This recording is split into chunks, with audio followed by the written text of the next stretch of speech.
The ward councillor and administrative staff. So अभी तक की कहानी में हमने देखा कि किस तरह रेहाना से एक स्ट्रीट लाइट टूट जाती है और उसके टूटने के बाद वो लोग सोचने लगते हैं कि अब इसके ठीक करने के पैसे हम किसे दें। तो फिर वो यास्मीन खाला के पास जाते हैं और यास्मीन खाला जो है उन बच्चों को म्युनिसिपल कॉरपोरेशन के बारे में बताती है कि ये सब जो काम है, स्ट्रीट लाइट का ध्यान रखना, सिटी को क्लीन रखवाना, कोई डिजीज ब्रेकआउट ना हो जाए, तो इन सभी चीज़ों का ध्यान जो है वो म्युनिसिपल कॉरपोरेशन ही रखती है। तो अब हम बात करते हैं ward councillor and administrative staff के बारे में। ये जो है ये म्युनिसिपल कॉरपोरेशन का ही पार्ट है और हम देखेंगे कि वार्ड काउंसलर का क्या काम होता है एंड एडमिनिस्ट्रेटिव स्टाफ जो है वो क्या क्या काम करते हैं। सो रेहाना जो है वो यास्मीन खाला से कहती है कि आई एम क्यूरियस, मुझे ये जानना है कि एक सिटी में जैसे डिसीजंस होते हैं कि पार्क कहाँ बनेगा, तो कुछ इस तरह के इंटरेस्टिंग डिसीजंस कौन लेता है? क्या जब आप म्युनिसिपल कॉरपोरेशन में काम करती थी तो आप लेती थी क्या ऐसे डिसीजंस? तो फिर यास्मीन खाला बताती हैं कि नो रेहाना, नहीं रेहाना, मैं अकाउंट ऑफिस में काम करती थी कॉरपोरेशन के। मेरा जो काम था वो पे स्लिप से डील करना था कि कोई पे स्लिप है, कितना पैसा आ रहा है, कितना पैसा जा रहा है, तो उन सब चीज़ों से डील करना मेरा काम था। मैं ये सब डिसीजंस नहीं लेती थी। तो सिटीज़ जो होती हैं वो बहुत बड़ी बड़ी होती हैं और म्युनिसिपल कॉरपोरेशन को काफ़ी सारे डिसीजंस लेने पड़ते हैं इन सिटीज़ को सही से मेंटेन करने के लिए, काम कर चलाने के लिए। और डिसीजन के साथ साथ उन्हें बहुत सारे काम भी करने होते हैं, सिटी जैसे कि सिटी को क्लीन रखना, ठीक है, इसके अलावा भी बहुत सारे काम करने होते हैं। अब जैसे कि रेहाना ने बात की एक पार्क बनाने के डिसीजन को लेकर, तो ऐसे जो डिसीजन है जैसे कि पार्क कहाँ बनेगा, हॉस्पिटल कहाँ बनेंगे सिटी में, तो ये सारे जो डिसीजंस हैं वो वार्ड काउंसलर्स बनाते हैं। कौन लेते हैं ये सारे decisions? Ward councillors. Now you must be thinking, who is this ward councillor? So हमने पंचायती राज वाले चैप्टर में ग्राम सभा के बारे में पढ़ा था, राइट? याद करो। तो उस चैप्टर में हमने क्या पढ़ा था कि एक विलेज को कुछ वार्ड्स में बांट दिया जाता है, कुछ हिस्सों में बांट दिया जाता है और हर एक वार्ड से एक मेंबर को इलेक्ट किया जाता है। तो सिटी के केस में भी सेम चीज़ होती है कि एक सिटी को, एक बड़ी सी सिटी है and it is divided into different wards, right? And हर एक वार्ड से एक एक मेंबर इलेक्ट होके आता है एंड उसी मेंबर को क्या कहते हैं? इलेक्टेड मेंबर को we call it ward councillor. ठीक है, डोंट गेट कंफ्यूज्ड हियर कि वार्ड काउंसलर क्या होता है, वार्ड मेंबर क्या होता है। तो इन चीज़ों में कंफ्यूज नहीं होना।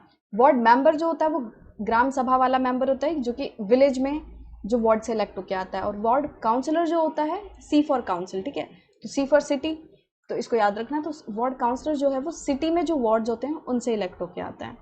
सो जो बड़े बड़े डिसीजंस होते हैं जो कि पूरी सिटी को अफेक्ट करते हैं, वो decisions in group of councillors के द्वारा लिए जाते हैं। तो क्या होता है कि हर एक वार्ड से जो काउंसलर चुन के आया है वो सभी एक मीटिंग में मिलते हैं और वो लोग अलग अलग मुद्दों पर बहस करते हैं, बातचीत करते हैं और फिर एक डिसीजन लेते हैं कि क्या काम होना चाहिए। ठीक है, डिसीजंस जैसे कि एक बस स्टैंड है उसको इम्प्रूव करना है, उसकी हालत जो है वो खस्ता हो रखी है, तो उसकी डेवलपमेंट के लिए उसको इम्प्रूव करवाना है। कोई क्राउडेड मार्केट प्लेस है, भीड़ भाड़ वाला मार्केट प्लेस है, वहाँ पे बहुत ज़्यादा कचरा फैल रखा है तो उसको रेगुलरली साफ़ करवाना है, या फिर कोई नाला वगैरह, कोई ड्रेन है उसकी क्लीनिंग करवानी है। तो ये सभी जो काम है ये कौन लेता है? ये लोग वार्ड काउंसलर्स जो हैं वो ऐसे डिसीजंस लेते हैं। So it is these committees for water, garbage collections, street lighting, etc. that decides on the work to be done. तो ये जो कमिटीज़ हैं ये अलग अलग मुद्दों पर, अलग अलग इश्यूज़ पर बात करती हैं और फिर उनके ऊपर डिसीजंस लेती हैं। तो ये तो बात हो गई कि पूरी सिटी की, जब पूरी सिटी में कोई प्रॉब्लम आ रही हो तो सारे वार्ड काउंसलर जो है वो मिलके बात करते हैं। बट जब एक वार्ड में कोई प्रॉब्लम हो, कोई इशू जो हो वो एक वार्ड में ही हो, तो उस वार्ड में रहने वाले जो लोग हैं वो उस वार्ड काउंसलर से बात कर सकते हैं। उस वार्ड में जो वार्ड काउंसलर चुन के आया है उससे बात कर सकते हैं। जैसे कि इसमें एग्जांपल दिया हुआ है कि डेंजरस इलेक्ट्रिकल वायर जो है वो लटक रहे हैं। ठीक है, अब डेंजरस इलेक्ट्रिकल वायर हैं, उनमें से करंट दौड़ता है तो किसी को भी लग सकते हैं, किसी को भी करंट पकड़ सकता है। ठीक है, तो लोग जो है वो वहाँ के लोकल काउंसलर से बात कर सकते हैं और लोकल काउंसलर जो है वहाँ के इलेक्ट्रिसिटी अथॉरिटी से बात करके उस चीज़ को ठीक करवा सकता है। सो अभी तक हमने डिसीजंस की बात की कि ये जो वार्ड काउंसलर्स हैं वो कमिटीज़ बनाते हैं और वो लोग अलग अलग चीज़ों पर डिसीजन लेते हैं। तो डिसीजन तो लिए जाते हैं बट इनको इम्प्लीमेंट कौन करता है? ऐसा थोड़ी कि बस डिसीजन ले लिया और काम हो गया। काम को करना भी तो पड़ेगा, उन डिसीजंस को इम्प्लीमेंट भी तो करना पड़ेगा। तो ये इम्प्लीमेंटेशन का काम कौन करते हैं? Commissioner and the administrative staff. तो काउंसलर कमिटीज जो है वो डिसीजन लेते हैं और उन डिसीजंस को इम्प्लीमेंट कौन करता है? Commissioner and the administrative staff. और जो कमिश्नर एंड एडमिनिस्ट्रेटिव स्टाफ होते हैं ये अपॉइंटेड होते हैं एंड काउंसलर्स जो होते हैं वो इलेक्टेड होते हैं। तो क्या होता है, गवर्नमेंट जो है वो कमिश्नर एंड एडमिनिस्ट्रेटिव स्टाफ को अपॉइंट करती है, ठीक है, जैसे कि प्रॉपर जॉब लगती है उनकी, वो लोग एग्जाम देते हैं, फिर उसके बाद वो एग्जाम को क्लियर करने के बाद उनकी जॉब लगती है, ठीक है, उन्हें गवर्नमेंट अपॉइंट करती है। बट काउंसलर्स कैसे होते हैं? वो इलेक्ट होकर आते हैं, वो चुन कर आते हैं, वो इलेक्शंस में लड़ते हैं, ठीक है, अलग अलग पार्टीज से होते हैं, अलग अलग जो है वो इलेक्शंस में खड़े होते हैं और फिर लोग उनको वोट देते हैं और जिसको भी सबसे ज़्यादा वोट मिलेंगे वो वहाँ का वार्ड काउंसलर बन जाएगा। तो councillors are elected and this commissioner and administrative staffs are appointed. अब रेहाना का जो दिमाग था वो एकदम शांत नहीं था, उसके दिमाग में कुछ ना कुछ क्वेश्चंस आए जा रहे थे। तो अब वो खाला से पूछती है कि जो काउंसलर कमिटीज हैं वो डिसीजन तो ले लेती हैं, पर वो डिसीजन लेती कैसे हैं? So how are these decisions made? जो डिसीजंस हैं वो लिए कैसे जाते हैं? तो क्या होता है, जो वार्ड काउंसलर्स होते हैं वो मिलते हैं, वो मीट करते हैं और फिर वो एक बजट बनाते हैं। अब बजट क्या होता है? जैसे कि आपको पॉकेट मनी मिलती है, मान लो 1000 रुपीज़, ठीक है, पर मंथ। अब इन 1000 रुपीज़ में से आप ये तो सोचते होंगे ना, कि ये तो डिसाइड करते होंगे कि इन 1000 रुपीज़ में से मान लो मैं 300 रुपीज़ जो है वो अपने खाने पर उड़ाऊंगा, मतलब स्पेंड करूंगा, ठीक है, कि 300 rupees I will use these 300 rupees for my snacking, कि कुछ खाने का मन कर गया, चाट पापड़ी, ठीक है, समोसे वगैरह, तो वो सब मैं इन 300 रुपये में से ही खाऊंगा, इससे ज़्यादा स्पेंड जो है मैं नहीं करूंगा अपने खाने पर। और फिर आप सोचते हो कि ठीक है, 200 रुपये जो है वो अपनी मैं स्टेशनरी पर लगा दूंगा, जो भी मेरे को कॉपी किताब खरीदने होते हैं, पेन पेंसिल ये सब खरीदना होता है, तो वो मैं 200 रुपये में से कर दूंगा। Now your left with 500 rupees. तो आप सोचोगे कि 300 रुपये जो है वो मैं सेव कर लूँगा, कि आगे मुझे किसी चीज़ की ज़रूरत हो गई तो 300 रुपये यू विल सेव, एंड बाकी जो 200 रुपये हैं उनका आप कुछ और कर लोगे। मान लो आपके फ्रेंड का बर्थडे आ रहा है तो उसके लिए आप गिफ्ट वगैरह खरीदोगे, या फिर आप बहुत सारे बच्चे राखी के लिए गिफ्ट पैसे बचाते हैं, गिफ्ट खरीदते हैं। तो इस तरह आप पूरा जो है बजट बनाते हो कि मेरे पास इतना रुपया है, इतने रुपए हैं मेरे पास, how am I going to spend these rupees. तो आपने इस तरह डिसाइड कर लिया कि इतने रुपए मैं इस पे स्पेंड करूंगा, इतने इतने इतने, और इनसे ज़्यादा मैं किसी भी चीज़ पर स्पेंड नहीं करूंगा, खाने पर मैं 300 से ज़्यादा नहीं स्पेंड करूंगा। तो आप इस तरह पूरा सोच के चलते हो। तो क्या होता है, सिमिलरली वार्ड काउंसलर जो है वो एक बजट बनाते हैं। वो ये देखते हैं कि कितना पैसा जो है वो किस जगह पर स्पेंड करना है, कितना पैसा पार्क बनवाने में स्पेंड करना है, कितना पैसा रोड बनवाने में स्पेंड करना है। तो ये सारी चीज़ें वो बजट बनाते हैं और फिर पैसा जो है वो उस बजट के अकॉर्डिंग ही स्पेंड किया जाता है। सो वार्ड काउंसलर्स जब मिलते हैं तो वो ध्यान रखते हैं कि वो पूरी मीटिंग के सामने अपने अपने वार्ड की जो प्रॉब्लम है वो रख सकें, ठीक है, पूरे काउंसिल के सामने, कि भाई मेरे वार्ड में से ये लोगों को दिक्कत हो रही है, तो आप इस चीज़ पे फोकस करो कि इसका क्या समाधान निकाला जा सकता है। तो यास्मीन खाला इस तरह बताती है कि किस तरह ये डिसीजंस लिए जाते हैं। तो अभी हमने म्युनिसिपल कॉरपोरेशन के बजट के बारे में बात की कि जो पैसा है वो किस तरह स्पेंड किया जाएगा वो ये लोग डिसाइड करते हैं। बट जैसे आपके पास जो 1000 रुपीज़ थे वो कहाँ से आते हैं? आपके पेरेंट्स से। तो म्युनिसिपल कॉरपोरेशन के पास भी जो अमाउंट आता है वो आता कहाँ से है? वो ये तो डिसाइड कर रही है कि हम इतना पैसा यहाँ खर्च करेंगे, बट जो पैसा वो खर्च करने वाली है वो आएगा कहाँ से? So let's see how does the municipal corporation get its money. So जाहिर सी बात है कि जब म्युनिसिपल कॉरपोरेशन इतनी सारी फैसिलिटीज़ प्रोवाइड करवाता है, वो स्ट्रीट लाइट वगैरह देखता है, रोड्स का ध्यान रखती है, उसके बाद सिटीज़ को क्लीन करवाने का ध्यान म्युनिसिपल कॉरपोरेशन रखता है, तो इतने सारे काम करते हैं, तो इसके लिए पैसे की ज़रूरत तो होगी, it will require a lot of money. अब म्युनिसिपल कॉरपोरेशन जो है वो अपने ये जो फंड है वो अलग अलग तरीके से कलेक्ट करता है। सो मेन जो सोर्स है वो है टैक्स। टैक्स क्या होता है? वो एक सम होता है जो हम पे करते हैं गवर्नमेंट को, किस लिए? जो भी गवर्नमेंट हमें सर्विसेज प्रोवाइड करा रही है उसके लिए, ठीक है। अब गवर्नमेंट हमें इतनी सारी सर्विसेज प्रोवाइड कराती है, गवर्नमेंट हमारे लिए अगेंस्ट स्ट्रीट लाइट वगैरह लगवा रही है, रोड्स बनवा रही है, हॉस्पिटल्स बनवा रही है, तो ये सारे काम जो हैं वो बिना पैसे के तो होंगे नहीं। तो गवर्नमेंट क्या करती है, ये सभी काम हमारे लिए हो रहे हैं, ठीक है, हम लोग इनको यूज़ करने वाले हैं, तो हम गवर्नमेंट को कुछ पैसा दे देते हैं ताकि गवर्नमेंट जो है ये सारी सर्विसेज को हमारे लिए अवेलेबल करा सके। तो उस पैसे को ही हम क्या कहते हैं? टैक्स, जो कि हम गवर्नमेंट को देते हैं इन सभी सर्विसेज को अवेलेबल कराने के लिए। तो जिन लोगों के पास घर होते हैं उनके ऊपर प्रॉपर्टी टैक्स लगाया जाता है। इसके अलावा जो वाटर होता है, ऐसी सर्विसेज पे भी टैक्स लगाया जाता है कि हम लोग वाटर यूज़ कर रहे हैं तो वाटर यूज़ करने पे भी टैक्स होगा, और जितना बड़ा घर होगा उतना ही ज़्यादा आपको टैक्स देना पड़ेगा।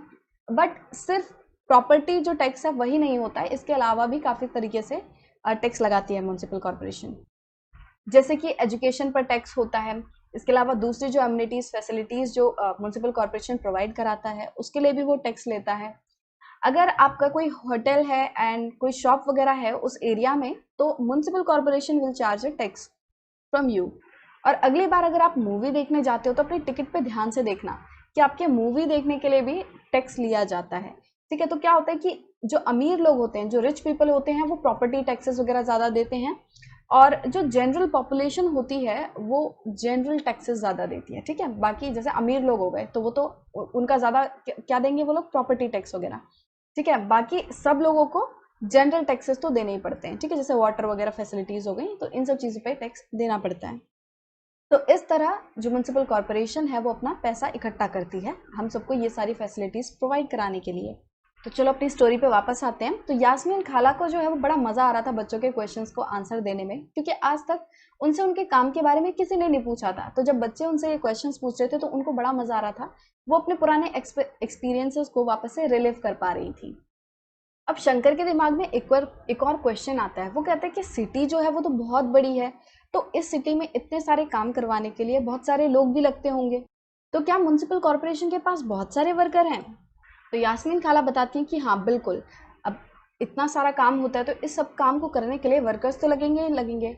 और इस काम को अच्छे से करने के लिए क्या किया हुआ है कि जो भी सिटी में वर्क होता है उसको डिफरेंट डिफरेंट डिपार्टमेंट्स में बांटा गया है। तो यहाँ पे एक वाटर डिपार्टमेंट है, तो जैसा कि नाम से ही पता चलता है कि वाटर डिपार्टमेंट जो है वो किस चीज़ के बारे में ध्यान रखेगा, सिटी में वाटर अवेलेबिलिटी है कि नहीं, तो उन सब चीज़ों से डील करेगा water department. The garbage collection department, a department to look after gardens, another to look after roads. तो इन सभी चीज़ों के लिए अलग अलग कामों के लिए अलग अलग डिपार्टमेंट्स बने हुए हैं ताकि एक काम को अच्छे तरीके से किया जा सके। फिर यास्मीन खाला बताती हैं कि मैं सैनिटेशन डिपार्टमेंट में अकाउंट्स का काम करती थी। ठीक है, तो यास्मीन खाला का जो काम था वो अकाउंट्स को देखना था, पर वो किस उसमें देखती थी, किस डिपार्टमेंट में वो काम करती थी, वो सैनिटेशन डिपार्टमेंट में काम करती थी। और फिर ये बात बताते हुए यास्मीन खाला ने बच्चों को और कबाब्स जो है वो खाने के लिए दिए। जहांगीर जो है वो जल्दी जल्दी सारे कबाब खा के फिर यास्मीन खाला से पूछता है कि इतना सारा कचरा होता है सिटी में, तो जो कचरा म्युनिसिपल कॉरपोरेशन कलेक्ट करती है वो आखिरकार जाता कहाँ है? हमारे घर से तो म्युनिसिपल कॉरपोरेशन के लोग जो है वो ले जाते हैं कचरा, बट वो कहाँ पे फेंकते हैं इस कचरे को? Where does the garbage that the municipal corporation collects go to? ये जाता कहाँ है? फिर यास्मीन खाला कहते हैं कि इस क्वेश्चन का आंसर थोड़ा इंटरेस्टिंग सा है। सो यूजुअली गार्बेज इधर उधर पड़ा मिलता है स्ट्रीट्स पे, बट पहले क्या होता था कि जो पूरी स्ट्रीट्स हैं वो गार्बेज से भरी भरी रहती थी। कि आजकल क्या होता है कि थोड़ा बहुत कचरा इधर उधर मिलेगा। यास्मीन खाला बोलती हैं कि पहले क्या होता था, पहले तो पूरी गलियों में सिर्फ कचरा ही कचरा रहता था, और फिर वो क्योंकि वो कचरा कलेक्ट नहीं हो पाता था तो इस वजह से जो स्ट्रे डॉग्स होते हैं, जो कुत्ते होते हैं, तो रैट होते हैं, फ्लाइज होती हैं, तो ये सभी जानवर जो हैं वो उस कचरे पर मंडराते थे, और अगर कचरा इकट्ठा हो रहा है तो बहुत स्मेल भी आएगी। तो ये सभी चीज़ों की वजह से लोगों को बड़ी दिक्कत होती थी कि जैसे रैट्स वगैरह हैं, पहले वो कचड़े में घूम रहे हैं, फिर हो सकता है वो लोगों के घर में चले जाएं, फिर वो खाना वाना खाएं, तो उस वजह से बैक्टीरियाज फैलेंगे। फ्लाइज जो है वो पहले कचड़े में बैठेंगी, तो फ्लाइज जो है उनके पैरों में कुछ ना कुछ जहाँ पे भी वो बैठती हैं, तो जो भी कचरे वगैरह पर बैठ रही हैं तो उसका कुछ हिस्सा उसके पैरों में भी आ जाता है। तो फिर मान लो कोई पहले मक्खी उड़ती उड़ती कचरे में बैठी, फिर वहीं से जाके वो आपके किसी खाने वगैरह पे बैठ रही है, तो बैक्टीरिया ट्रांसफर हो गई कि नहीं हो गए, तो उसकी वजह से आप बीमार हो गए कि नहीं। तो इस वजह से काफ़ी सारी प्रॉब्लम होती थी लोगों को, और बहुत से लोग बीमार भी हो जाते थे स्मेल की वजह से और ये सभी जानवरों की वजह से। और एक ऐसा पॉइंट भी था कि चीज़ें इतनी ख़राब हो चुकी थी, कचरा जो है वो इतना इकट्ठा हो चुका था कि बच्चों ने अब गली में क्रिकेट खेलना बंद कर दिया था, क्योंकि उनके पेरेंट्स को डर लगता था कि वो अगर बच्चों को स्ट्रीट पे खेलने के लिए भेजेंगे तो अगर खेलेंगे तो ज़्यादा देर तक वहाँ रुकेंगे, और ज़्यादा देर तक वहाँ रुकेंगे तो वो स्मेल वगैरह की वजह से या फिर और भी ये फ्लाइज वगैरह की वजह से बीमार हो सकते हैं। तो इसलिए पेरेंट्स ने अपने बच्चों को बाहर भेजना बंद कर दिया था, कम से कम लोग बाहर जाते थे। अगले सेक्शन में हम पढ़ेंगे अ कम्युनिटी प्रोटेस्ट और देखेंगे कि किस तरह ये जो सिटी में गार्बेज की प्रॉब्लम्स थी वो सॉल्व हुई।